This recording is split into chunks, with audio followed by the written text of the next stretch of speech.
Good morning, good afternoon, good evening, ladies and gentlemen, wherever you may be in the world. I'm Sara Jane. Welcome to Gift of Healing TV. I am delighted today to be joined by Sensei Timothy Stuetz. Timothy, thank you so much for joining me.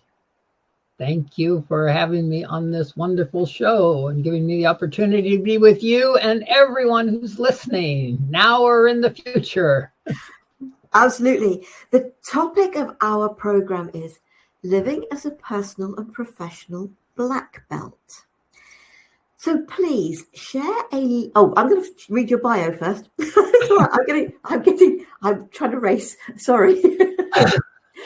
Sensei Timothy Stuetz, CEO, founder of Transformations in 1986, is a spiritual enlightenment coach, visionary educator, Reiki master, and award-winning author of over 325 children's stories, nearly 100 songs. He's a poetic wizard, originator of the Tesla 369 Poetry Time, and a Qigong master, creating the power animal frolics for children of all ages.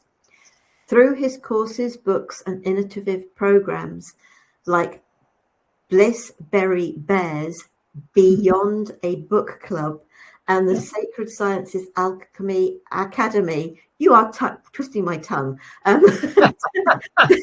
turning teens into certified personal and business black belts. He's empowered thousands worldwide with proven educational, entertaining, and enchantment ways to raise more creative, happier, healthier, and brilliant children, wiring them for success now and in the future. He specializes in helping people from womb onward thrive in all ways. Oh dear, sorry, this is my dyslexia coming in here. I apologize. Activate their kundalini and motivate them to achieve their full potential. I apologize about that. Hopefully you got the gist. Hopefully you got the gist of that. I have never been a good reader. I write prolifically. I've never been a good reader. Timothy, please share a little about you, your story, and why this topic. Well, none of those things you mentioned in my bio did I ever set out to do. It's like that wasn't in my military school training. That was not in my training as a certified public accountant. And life took a shift at one point where I just got really, really sick. And it actually took a shift before that when I was kind of floundering in life, but didn't know I was floundering. And I literally had a vision one night after taking a pain pill following some minor surgery. And when I went to sleep that night, I started to have a dream where I was driving around a mountain curve and there was a lady in the seat next to me. And all of a sudden I'm saying, I can't control it any longer. Little did I know I was talking about my life. And next thing I know, the car had crashed and my eyes were wide open and there was like light, like I was in a movie theater going from my eyes to the ceiling, playing a movie of the car crash and watching them take our bodies away. And Timothy said, I'm a certified public accountant and this doesn't make sense. I'm going to close my eyes and go back to sleep. And the next night I took another pain pill and had another dream. And I wake up out of this dream and across the wall coming out at me is this Indian man with the beard and clothes about this color and a stocking cap. And I was like, I don't know who he is, but he's coming in and out of the wall at me. And it's like, okay, no more pain pills. I've had enough. I don't know what's going on here. But 9 months later, I found myself lying in bed and for 3 days, literally crying. I didn't eat. I did not get out of bed. I cried. And at the end of the 3 days, I just yelled out, God, if you exist, I need to find you. I've been saying, now I lay me down to sleep ever since my mother taught me the prayer. And if you're real, I need to find you. And shortly after that, I had the inspiration to get out of bed and look at a much thinner body in the mirror and felt Christ behind me saying, I will remake you in my image. And that started a whole procession. I mean, I remembered the president of an escrow company that I had audited in Hawaii the previous year, and I lived on the West Coast at the time. And she whispered in my ear when I left, if you ever need a place to crash, I've got a couch for you. Well, I needed a place to crash, so I called her up. And I've never done anything like that before in my life. I said, you still got that couch? And she said, no, I bought a house. You can have your own bedrooms. Okay. And when I got to her house, she gave me a book by Dick Sutphen. She said, I got to go to work tomorrow. Read this book. So I sat out in the backyard, opened up this book, Past Lives, Future Loves by Dick Sutphen. And I just started bawling all the way through it. Things my young daughter had tried to tell me and other things just started clicking. And I realized life was far more than I realized it was or thought it was. And that started a whole new adventure, which led to a meditation path, which led to learning Tai Chi, which led to learning, well, actually meditation and then Reiki, and then meditation, then Reiki, then Tai Chi and Qigong, and starting to write children's stories, which literally popped out of, I also opened up a chocolate shop when the CPA world fell apart. And I could go into a whole bunch of stories about that. I've had guns pointed to my head and triggers pulled. And anyway, I opened up a chocolate shop because I woke up one morning and first words out of my mouth to my partner were, Hershey's can make chocolate kisses, I can make chocolate French kisses. And so I designed a chocolate French kiss, packaged it in a beautiful box and thought I'd make $1 million selling those things. And things went haywire when the people that decided that contracted with me to produce them, so I didn't have to make the chocolate, tripled the price because they saw that it could really take off and wanted to make a lot of money. And I just said no and found a nice old couple that had a mom and pop chocolate shop, and they taught me how to make chocolate. So I opened up my own chocolate shop, learned how to dip chocolate and temper chocolate, and I didn't make a lot. I lost money doing that. But it was in that chocolate shop that I got a box delivered to me by UPS one day that I did not order. And when I looked inside of it, it had 50 little teddy bears staring up at me. And being a CPA and loving Hardy Boy books as a child, I had to find out how those bears got to me. And they had been smuggled into the country. And I found out who they belonged to. And the owners gave me the entire box of bears.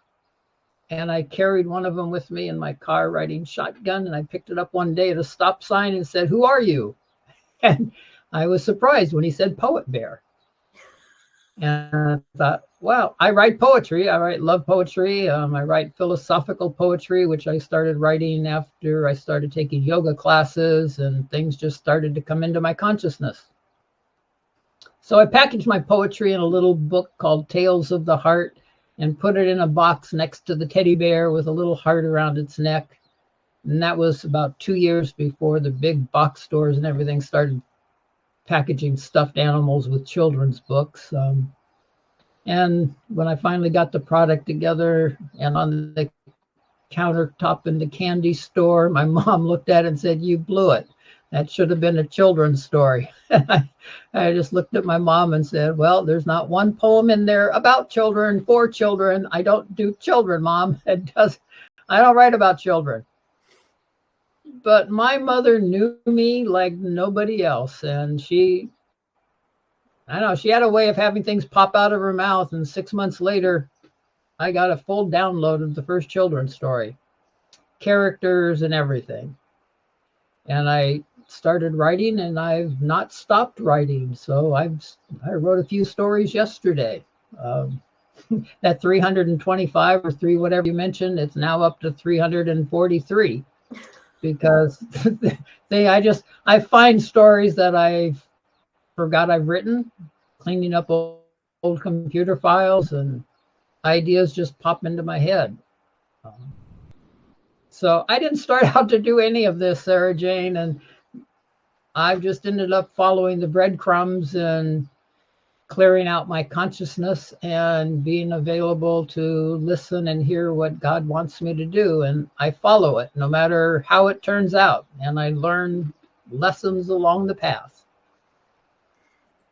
And you're still here. You're still around. You're still surviving. And you're still writing. So you've called this Living as a Personal and Professional Black Belt. And it was just a matter of, okay, you've joined me to share wisdom learned from years of mastering the disciplines of multiple ancient arts and sacred sciences and how they can relate to life. So would you like to share something within that? Because I know it's actually quite a big question. Well, a good place for people to start, because you always, is it a white belt that they start with or something? I don't know. Yeah, it's a white belt, and then graduating to various degrees of black belt. And the secret of martial arts is to learn to focus, and not only martial arts, but moving arts like Qigong and Tai Chi. The real secret is learning to focus below your navel. So you're bringing your awareness to the power center of your body. All of the movements literally just stimulate and circulate the chi in the body. And then when we're done with the movements, bringing our attention back to that power point, all the energy gets stored in the bones of the body. So becoming a personal and professional black belt is literally learning to control your mind. Tai Chi is the great. One Tai Chi master said something like, Tai Chi is the greatest mind-body development tool anybody ever created, because you're not only moving your mind, but your body, but you're learning to focus your mind below your navel. And anybody can start doing that at a very young age. You can teach children starting at 3 or so to start focusing their attention below their navel and showing them how it helps them literally have more balance. When children are in school, I've had children tell me that they got, all of a sudden you're taking a test and you see a question like flips you out and you get anxious and it's like, I don't know how to answer that one. And one little boy said, I just bring my hands to my heart, focus below my navel, take a few deep breaths, and I know the answer. So it's like when we've studied things, it's all up here somewhere. And then if we panic, we don't have access to it. And that's the same in all of life. When we're panicking, instead of being focused in our heart, being focused below our navel, up in our head worrying about things, we don't have access to all of the information we can have. So being a personal and professional black belt is really learning about focus and doing the things necessary to clear out all of the stagnation that keeps us from being focused on our own divine self at all times. And that can I was teaching Tai Chi classes at a junior college, and I had time between a couple of classes with nothing to do, so I walked into the library. My daughter had already been born at the time, And I walked into the library and I'm just looking through the various categories of books, and I saw things on early childhood development. I didn't know anything about that. I picked out a few books and like, oh my God, I had no idea there were certain stages of life that we were supposed to learn certain things. And it's like, I'm an avid reader, and all of a sudden I couldn't read enough of that. So the stages of life that we go through, there are certain things that we're capable of learning at each stage, and not only capable of learning, but that we really need to learn, because if we don't get it at that level and we try to go to the next level, we're like trying to construct a skyscraper and we've left out a few of the foundational blocks down somewhere along the way. So it was really amazing to see that. And then Joseph Chilton Pearce, who followed the same meditation path that I followed, and Joseph was one of the foremost experts on human development in the world. A father of 5, wrote many, many books. Cracking the Cosmic Egg is, I think the best book he ever wrote was Magical Parent, Magical Child. And I'll say that again, everybody. Joseph Chilton Pearce, Magical Parent, Magical Child. Read that book and you will very quickly understand a lot about your life and your children's life that you had no idea. But Joseph talks about the stages of development, basically being in the womb, birthing, from 0 to 18 months, from 18 months to anywhere from like 4 to 5 years old, and then like 5 to 11 years old, and then the teenage years. And there's things that we need in each of those stages. So I encourage everybody to find out what those are and read them in relation to your child. And don't get concerned if there's things that your child should not have got, that your child didn't get at an earlier stage, because there's a fail-safe built in too. The fail-safe is at about 15 years old. And there's also 5 stages of brain development. And not only Joseph talked about this, but Ken Wilber, who's one of the foremost thinkers of our time, talked about the 5 stages of brain development. And both Joseph and Ken said very, very, very few people keep progressing along those 5 stages. We either get caught in the reptilian brain, we get caught in the mammalian brain, we even get caught in the frontal cortex. Very few people are willing to undo everything that they've learned about life, because going back to those stages, anything that we learned in the first 4 years of our life is really like cemented into the core of our being. So, we've read stories about how a baby in the womb and its mother is on heroin will be born with a drug addiction.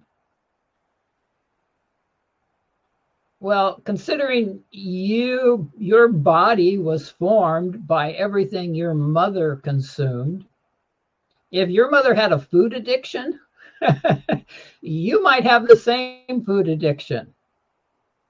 Trying to break that addiction later on, when you know those things aren't good for you, your body says, you're going to kill me. That's what I was formed on. You can't shift this.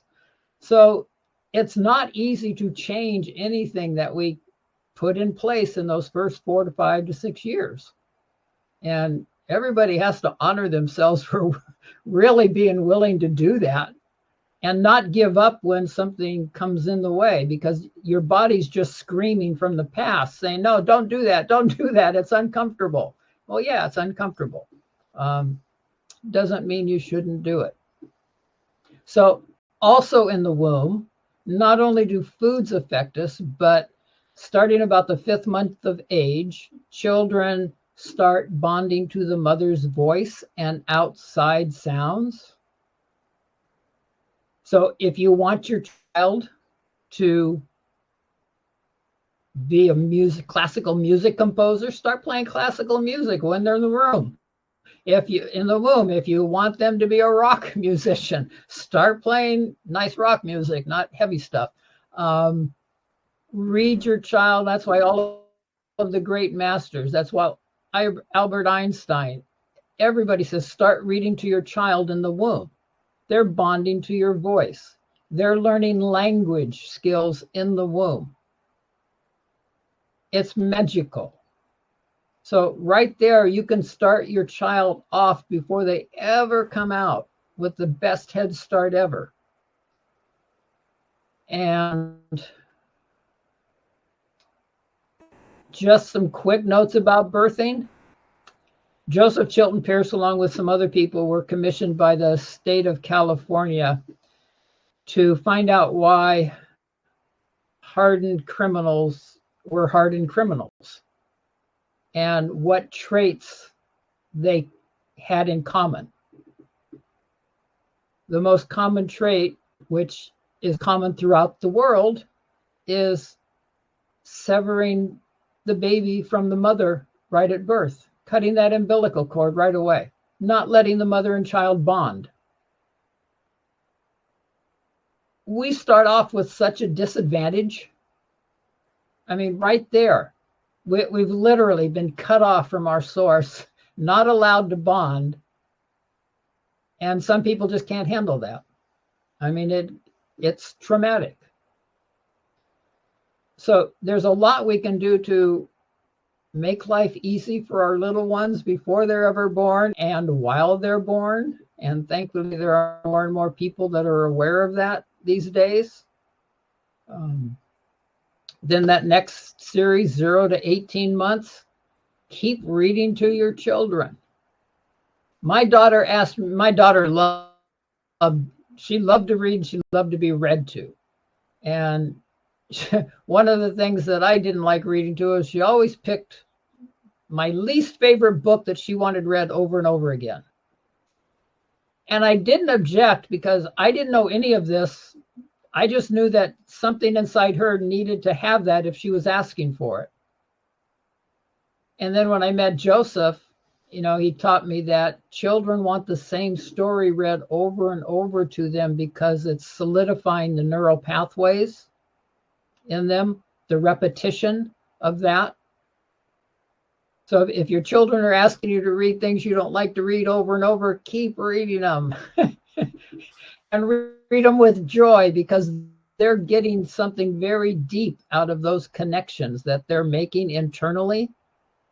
And it's the internal connections of, just those first 18 months, bonding with your child, reading, taking time to read stories that are uplifting, inspirational, that carry values, that are fun to read for you too.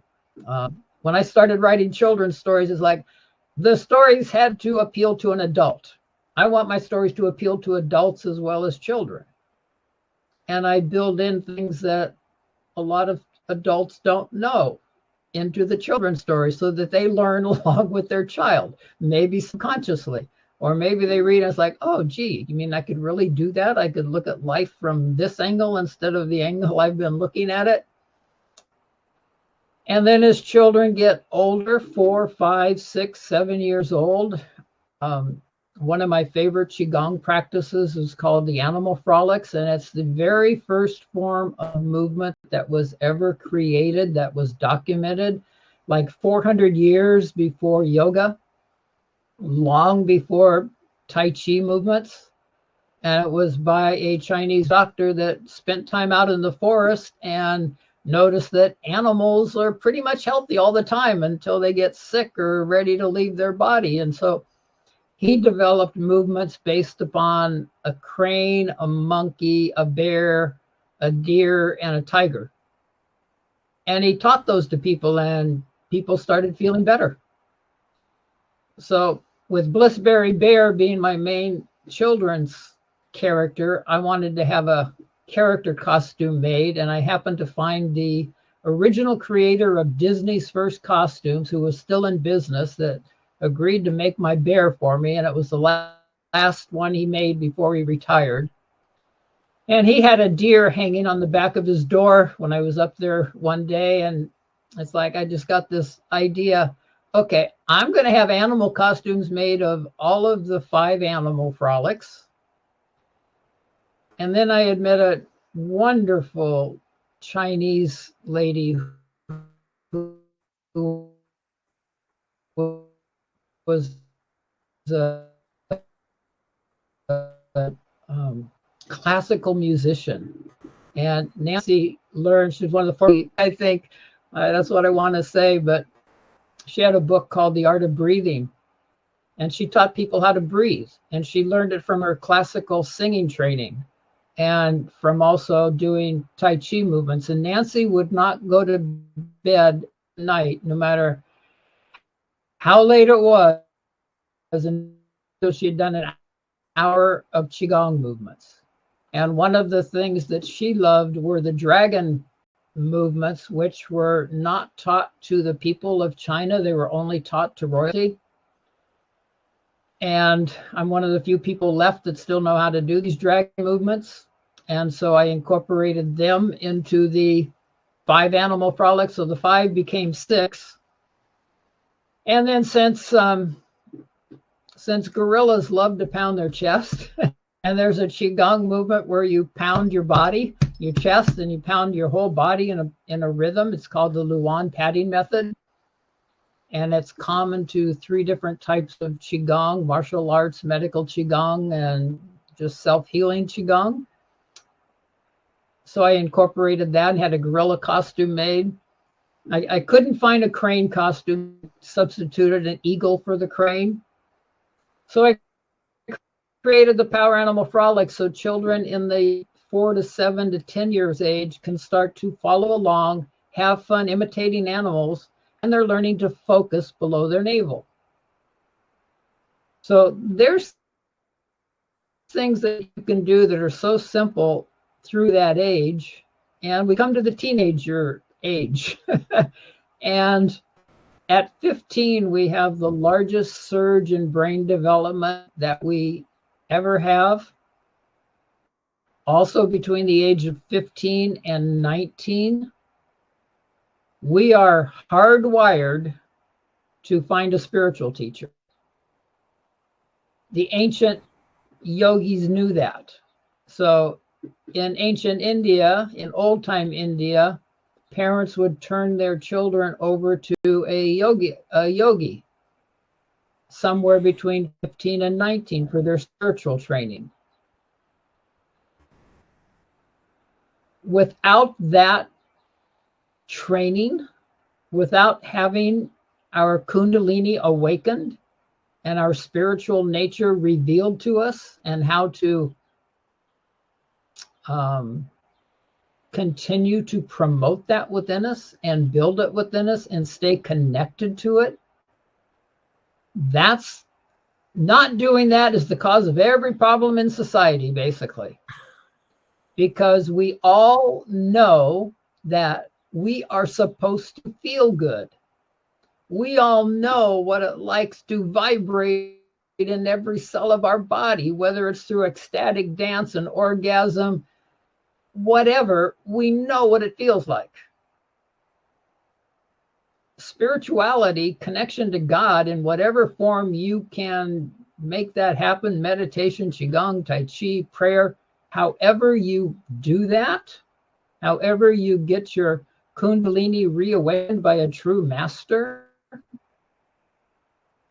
then you focus on that, because you learn how to be continually high without the downfalls.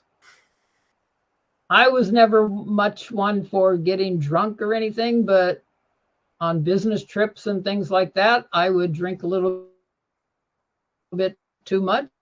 Maybe going out to dinner, I would drink a little too much. I never drank at home. I stopped drinking when I was getting higher doing 5 minutes of meditation and I was getting drinking. I just quit cold turkey. It's like, no more. It's ruining my meditations. It's ruining what I can do myself. So finding a spiritual teacher at that age for a child, no matter what's been left out, can be made up. Same with an adult.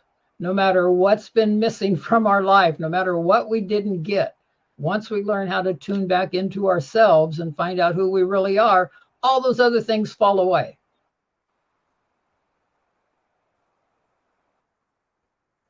And I want to just share that there's a lot of people, a lot of talk out there that, oh, we can be our own gurus, we can be our own teacher. No, I'm sorry. In some respects, yes. But there was a reason that every spiritual teacher in India who is legitimate has had a teacher before them that passed things on to them. Same thing with Tai Chi. Same thing with Qigongs. Masters pass on what they know to a student or two to carry on the lineage. And it's not to carry on the practices per se, it's to carry on the energetics of the energies built within practices. So if you find something that resonates with your personality, there's so many different paths. And if something doesn't resonate with your personality, you're going to quit really quick. So there's lots of things to find that resonate with you. Even Christ had a spiritual teacher on the planet. He was baptized by John the Baptist. That act was to show humanity. Everybody needs a spiritual teacher, even someone as great as Christ. So that's how to become a personal professional black belt, is literally get your Kundalini awakened, whatever practices resonate with you, find a live living teacher, and it doesn't have to be a guru from India. I don't think there's any country on the planet where you cannot find an enlightened teacher. They are there. And when you truly decide to find a teacher, they will appear. That phrase about ask and you will receive, it's real. Yeah. I asked, when I was first learning Reiki, I was at a spiritual retreat for my meditation path, which is Siddha Yoga. And I was sitting in this temple. And one of the things I went there with the intention of understanding was, what's the difference between what I'm doing with Reiki, that I've been taught with Reiki, and you're doing as an Indian guru? What's the difference? And I was sitting in meditation in this temple with this Murti of Bhagwan Nityananda. And when I went into the temple, there was like maybe 2 other people in the room, and I just went in to meditate. And I guess I fell into a deep meditation, and an hour or so later, I hear a voice and says, when you open your eyes, you will see the room is now filled because they were getting ready for an evening program. You will see somebody bowing before me. And so I opened my eyes, the room was full. There was somebody bowing before the statue. And as the person got up from their bow, a candle flame went from the statue's heart, from Nityananda's heart, into the heart of the person getting up. And then that candle flame went from their heart to every heart of everybody in the room. And I heard, every human heart is a flame of love burning to go home to God. Siddha Yoga fans the flame, Reiki fans the flame. So that's how I got my answer. Which was quite profound, so that I would never forget it. But it's so important for us to ask when, and I didn't even know I was doing it at the time. I didn't understand it. And I know I've shared this before, but I remember sitting on the stairs in the little house I had at the time and thinking, what can I learn for me? Because it has to be about ourselves first and foremost. The insecurities of my early life had left me a people pleaser, and it had taken a broken jaw, which caused 6 months of pain and sleepless nights, to make me so exhausted that that was my wake up. That was my life quake. And so I got out of my marriage, the job got taken away, I moved, but it was me taking the first steps that then helped everything else to happen. But then I was sat on the stairs and I was thinking, what can I learn for me? And I remember thinking, well, I can learn massage, but I can't exactly do that to myself. And what I hadn't realized was I'd asked the universe. And at that stage, I was probably 39, something like that. And within a couple of weeks, I'd seen an advert for a holistic fair and a psychic fair. And I'd, for some reason, rung my younger sister and said, which should I go to? She said, I know you, Sarah. Go to the holistic fair. And I did. And the very first person that I spoke to, the very first stand just inside the door. And I talked to her, but then she said, the lady teaching the metamorphic technique and holding the angel day was also her Reiki master. And the first person you treat when you do your level 1 is you. What had I asked? And I was given the answer. You were given the answers by actually hearing voice. I don't hear voices. They had to give me a physical human being to do that. And I very much see it as being the flame of love in our heart, that we can not only expand it to encompass our whole self, which I do on a regular basis, but I expand it out beyond that. We've got a beautiful planet that requires all that love. And we can go beyond that and you talk about the spiritual, because I've moved away from religion per se, having been raised a Catholic. And we are spiritual beings. And there is way more to our soul than we are aware of here in this physical. And our spirituality goes beyond this planet. And it's being open to that. But it was really interesting listening to you about, sort of in the first 18 months, I'd been hospitalized. I'd spent 3 months in hospital, seeing my parents once a week for an hour. When I came out of hospital, they'd moved, so I didn't go home to familiar surroundings. My sister Gillian was born and died 9 weeks later, all by the time I was 18 months old. So the rejections and abandonment are what I learnt, and what was so deeply ingrained within me, thus the people pleaser, the insecurities. The wake-up call doesn't, you talked about sort of drugs and addictions, but there's so much more that is almost an addiction, that addiction to insecurity, that being blessed. But sometimes we do absolutely require a life quake, something pretty major to happen in our lives to bring us out of that. And it can take years to get us to that point. But we can do it. We can do it, can't we? Yeah, it's like me laying in bed and crying for 3 days. And even when I found Reiki, because my body, this was like after 2.5 years of meditation, and all of a sudden my body started to shut down. I mean, it was like I was dying, and it was really starting to die. And I knew my body needed something. I'd never had a massage in my life. And I said, oh man, I got to find a massage therapist. And all of a sudden the universe conspired to not let me have a massage. I mean, people didn't call me back. One man I finally got an appointment with, and I arrived at his house 10 minutes early. So not to intrude on anybody, I sat in my car until my appointment time. And while I was waiting in the car, somebody else went up to his door and knocked on the door and went in.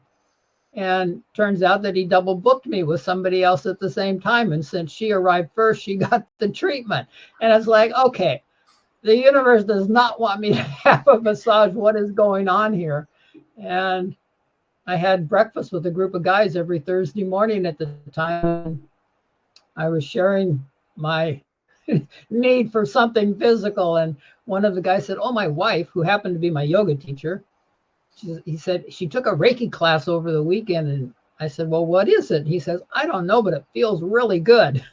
So I called up Jana and she says, hey, yeah, she says, I need somebody to practice on and you need some work, so come on over. And oh my God, the first treatment, Sarah, I felt so peaceful and blissful, better than I ever felt in my life. And the first words out of my mouth when I looked at Jana was, I want to die like this. You know, it was just so beautiful. And I've been blessed to be holding about 12 people when they have left and making sure they go directly home to God. No stopping, no passing jail, no passing go. You just go home to God. And it is a blessing. But it's like my body was breaking down. And even finding the meditation path, I had to break down. And I'll backtrack a little to that point where between 15 and 19, we know we're supposed to find a spiritual teacher inside. And when we don't find it, we find other things, whether it's drugs, shopping, sex, food, other people that we shouldn't be hanging out with. We find something to try to make us feel good. And I remember when I was 19 years old, sitting in a drive-in movie theater with my fiance, and I heard this little voice say, you're not supposed to get married. There's another path. And it's like, I'd never heard a voice like that before. And it's like, okay, what is this? And since I did not know what that voice was, and I had nobody to even talk to maybe tell me what this voice was, I followed the path of my parents. I got married. I did not know how to listen to that voice at the time. So I don't know what my life would have been like had I listened.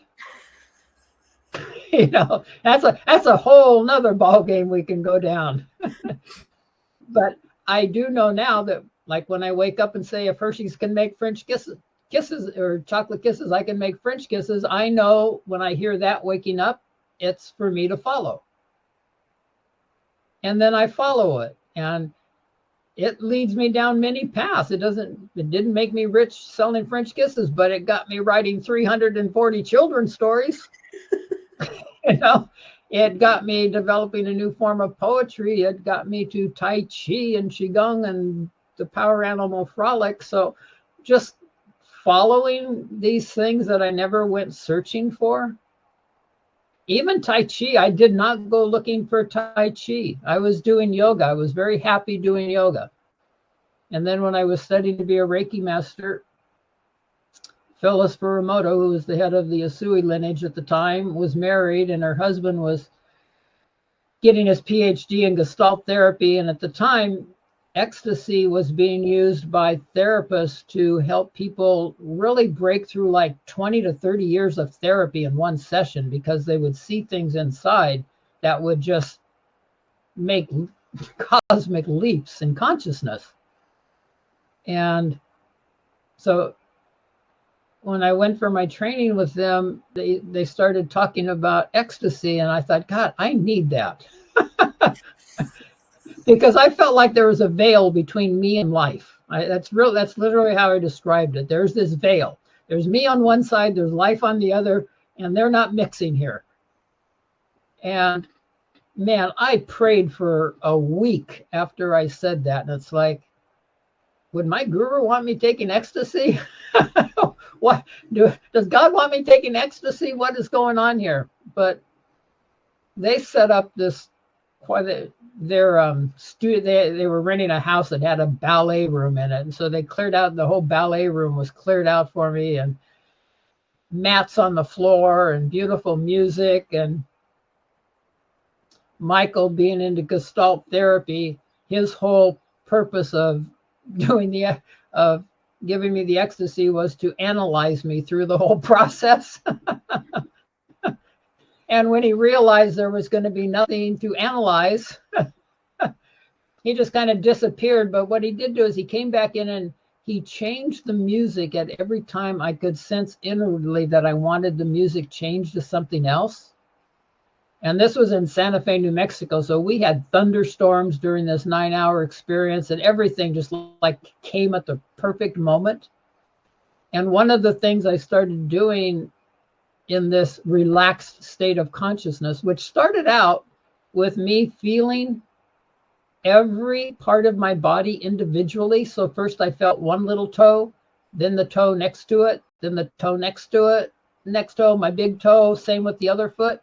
Then I would feel one foot, then the other foot, one ankle, then the other ankle. And that proceeded through my whole body, actually connecting in and feeling each part of what my body feels like by itself. And at one point I started doing hatha yoga positions that I could never get my body in. Oh my God. Just spontaneous yoga positions that were just amazing, strength-wise, flexibility-wise. And at the end of this whole process, I heard a message, take Tai Chi. And I didn't pay attention to that message. I don't pay attention to a lot of messages until they hit me over the head. And then I was at a spiritual retreat center, and all of a sudden my legs blew up from my knees to my toes like balloons, and I could barely walk. And I learned a lot about handicaps and what people experience, and when they don't have access to their body the way they're used to having access to their body. And movement became very precious to me. So when I got home, the next day I woke up, I got out one of those little magazines they hand out at health food shops and stuff with services and health services, and found a Tai Chi teacher. And that's how I started taking Tai Chi. I just remembered what I was told at the end of that ecstasy experience. My body had broken down. I knew it needed movement. So I started taking Tai Chi. And I taught the same form of Tai Chi, which is called Tai Chi Cha. It was made for Westerners. It's very powerful. I taught it for 9 years, and then I had a student come up to me and say, "Is this all there is?"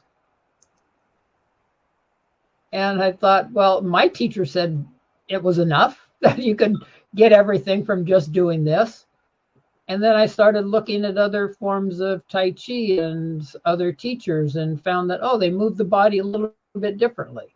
They flow the chi a little bit differently. They're much more fun.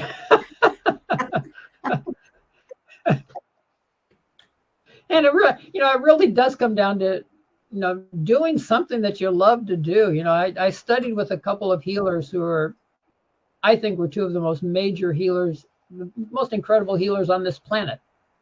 And one of them has left their body now. But the first course that I took from him, which again, I didn't go looking for. My partner at the time came home with this flyer and said, "Hey, would you like to go do this with me?" And I thought she wanted to go. So I said, "Sure, I'll go." Well, when we came back from the training and we were talking, she didn't want to go. She thought I would want to go. So anyway, I ended up at this training, and it was, the energies were like something I'd never experienced before. And I went up to Shri at the end of this, and I just looked him in the eyes, and I said, "What's the difference between this and Reiki?" I just wanted to know. It was an honest question. I knew what I was doing with Reiki. I knew what people were experiencing with Reiki, the phenomenal healings they were having, the insights they were having. Like my insight with Jana was that as a child, why my body was shutting down was because as a child, every time something went wrong, I said, "I want to die." We only have to repeat something 3 times And our subconscious picks it up forever until we unwind it. I worked with a lady one time who was really wanted to know her God self, and she participated in a alternative spiritual church quite regularly, and I traded treatments with her, and I drove an hour and a half to her house to give her treatments. And the first day I was in her house, I went in the bathroom, and the minute I touched the light switch, something felt weird. That's all I could say was, this doesn't feel right. After about 8 weeks of treating her, what came out of her was that when she was a little girl, she was afraid of the dark. And she went and told her mom one night, and her mom said, "Oh, don't worry. Just when you're afraid of the dark, quit coming out and telling me you're afraid of the dark. Stay in your room. Just turn on the light switch and you'll see God." Well, the little girl did that. She turned on the light switch. She just saw her room lit up. She didn't see God. So she literally programmed herself every time she flipped on the light switch to repeat, "There's no God, there's no God, there's no God." It was embedded in the light switches in her house. And once she saw that, she could reverse the program. Once I saw that every time things didn't go well in my life, which was quite a lot, which we all have expectations, and when expectations don't go right and you're saying, "I want to die," eventually my body was taking over. Yeah. So we need to use these things to get in touch with what's not working in our life, because we've programmed ourselves to keep repeating it, to start watching patterns that show up in our life, to be aware of those patterns. And again, ask, like you asked. I asked. And sometimes I didn't ask, and things just got shown to me that needed to be shown. Like when I started listening to, there's a really incredible music on YouTube, whether it's 428 hertz or 523 hertz and 369 hertz. There is all kinds of incredible music. In fact, my wife, who's having a problem sleeping at night, says she's got up in the middle of the night now and started turning on the 428 and 523 and gone right back to sleep. Well, I found Tesla 369 on there and started listening to it, because I went out to the Integratron that Tesla built in Joshua Tree, California, and held many retreats out there. It's an incredible dome, all made out of wood and wire coils, and there's nothing metal in there except the copper and the wood. And he actually created this dome to be a energy generator, and it never got activated. But this dome inside, to do sound healings, to do tuning bowls in there, to do voice work. Oh my God, the energy is just amazing. And you're sitting there, if you're sitting in a big circle in this huge dome, the acoustics of it are such that if somebody's sitting directly across from you and they happen to whisper in the ear of the person next to them, the softest whisper ever, if you're sitting directly across from them, it comes in like a megaphone.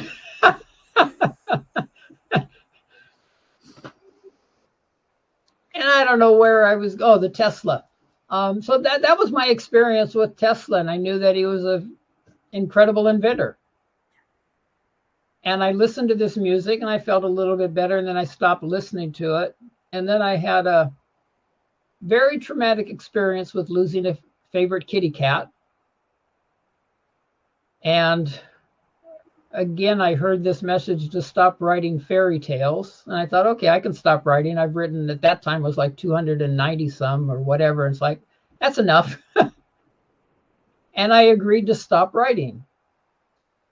And it was my agreement to stop writing that all of a sudden 3 different things in life coalesced to give me the idea to see if anybody had developed a form of poetry based on Tesla's 369 code, which Tesla said, if you know the magnificence of 369, you'll hold the keys to the universe. And to my surprise, nobody had ever developed a form of poetry using 369. Haiku is 5 syllables in the first line, 7 syllables in the second, and 5 in the third. So the Tesla form I developed is 3 syllables in the first, 6 in the second, and 9 in the third. And then you can repeat that pattern for multiple stanzas. It is the easiest form of writing I have ever done. It just kind of sinks in really quickly. And for children, I can teach children and give them the tools of power animal frolics to help their body and mind and focus. I can't teach anybody how to write fairy tales. They can read them, they can develop their creative aspects, they can picture the pictures that they're hearing in words in their head and develop their brain, which is why my fairy tales only have a cover picture, because it's proven that children have the most significant brain development by visualizing the stories they hear, not by looking at the pretty pictures. So they create the images in their head, which stimulates the neural networks and forms everything they need to know to be creative throughout life. And children who know how to do that are also less violent. So my stories only have great cover illustrations, and only 1 or 2 stories have full illustrations in them, because I want the children to develop their mental capabilities and their inner visions instead of looking at pretty pictures. And pretty pictures are fun to look at. I grant that. But if you're focused on a fixed picture, you're not able to create your picture of what you see happening in your mind. And if you and I, Sarah, are listening to a story, each one of us is creating different pictures in our mind that are applicable to us. So every child that listens to stories is creating pictures applicable to their own future development. But I can teach children 369. Hey, learn to write syllables. You got to learn syllables anyway. What better way to do it than put them in 369?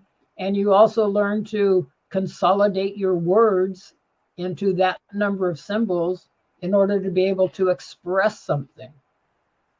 I think if we all express to each other in poetry, there'd be a lot less violence in the world, because we'd have to take the time to learn how to rhyme or express from our heart instead of just spewing out from our mouth.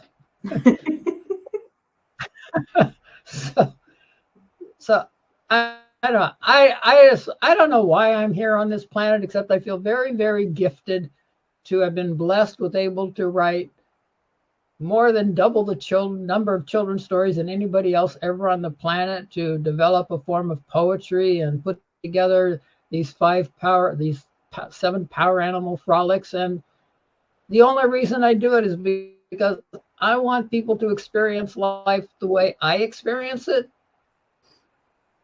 Nobody, when I was a child, nobody told me that I could live with a mind that only thinks when I want it to think, that I have control of my mind.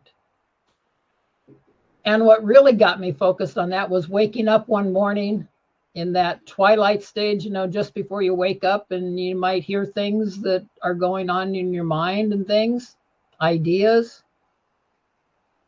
I actually, in that state one morning, woke up and I heard my mind planning my whole day. And I thought, what? Wait a minute. I'm not even awake yet. and my mind's planning my whole day? Something's wrong here. I'm the one that's supposed to be in control of my mind, not my mind controlling my life. And that really got me to watch every thought. I mean, I spent weeks challenging my mind. No matter what it thought, I just said, how do you know? Prove it to me. How do you know? And because my mind, like most people's mind, just loves to repeat the same thing over and over. It likes to keep telling us the same thing. I just realized, hey, I just told my mind, hey, I'm really smart. You're really smart. So you only have to repeat something once and I'll get it. Just once, maybe twice if you want to, but you do not have my permission to keep repeating things anymore. So that and Tai Chi and learning to focus my awareness below my navel, I've learned to focus my mind. So if I want my mind to think, it'll think. Just like if I want my arm to go up and down, it'll go up and down. So I don't want my mind to think. I want my mind to be this clear blue sky that God's thoughts and impressions float through as clouds sometimes, and I can pick up those clouds and turn them into stories. Or I can listen to what somebody might need healing wise. That's what a quiet mind does. And we can, going back to the black belt, many people have seen, I've seen these martial art films where there's one guy in the center and there's people coming at him from all different directions, and he's handling each one of them, very masterfully. And it's not choreographed. It's not practiced. When you're in the center of your being, you know what's going on around you. So you flow with it. So this has practical applications to our life, to have a quiet, focused mind. And nobody told me when I was a child that, like I said earlier, we know that we are supposed to feel good. Well, feel good is being able to stimulate the feelings of an orgasm in our body anytime we want it. That's feeling good. Lighting up every cell of your body. Yeah. And I came across that individually through an experience that I got. Somebody did a channeling that I happened to be brought into, related to a little child that wasn't. Anyway, this couple who were both Reiki masters had a new baby, and they thought their little baby should be a Reiki master baby. Well, this Reiki master baby did nothing but cry. And they thought, how can this be? We're so peaceful and loving. How can this baby be crying all the time? So they actually had somebody come in and do a channeling, and I was delivering something to their house when this was starting, and they pulled me in to hold that.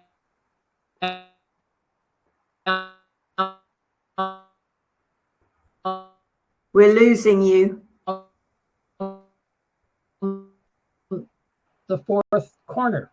The lady doing the channeling had the baby in her lap. The mom and dad were in other. Are you losing my voice? Because I can see me.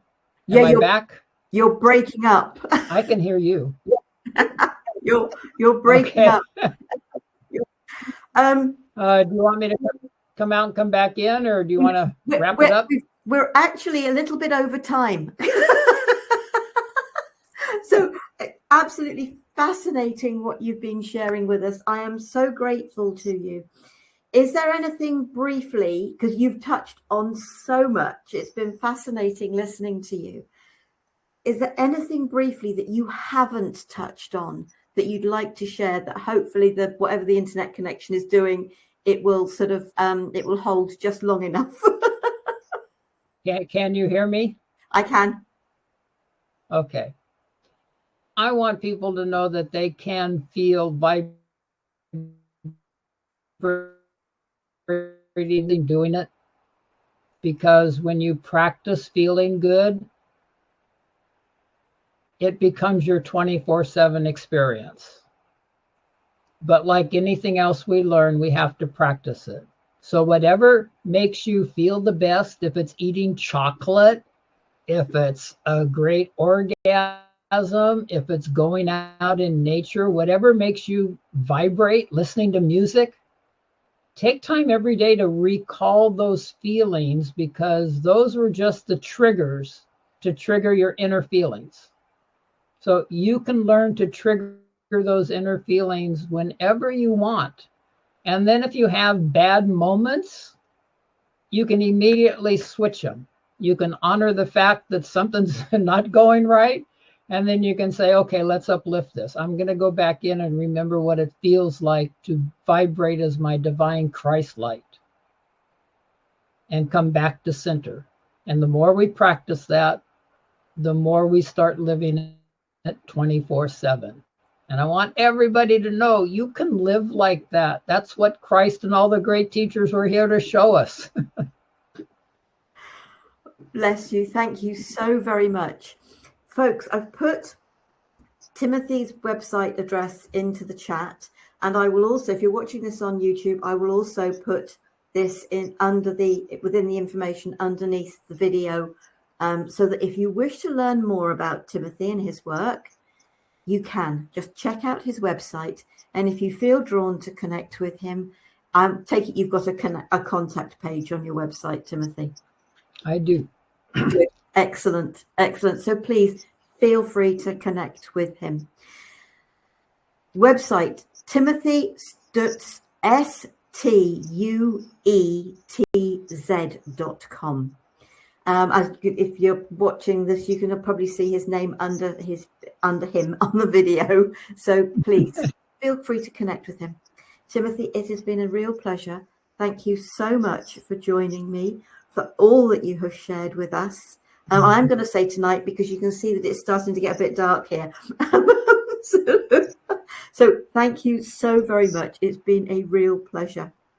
Oh, okay. Thank you. And just real quickly, I want to share one of the most amazing experiences I've had, feeling every cell of my body lighting up, was listening to Sara Jane sing my name.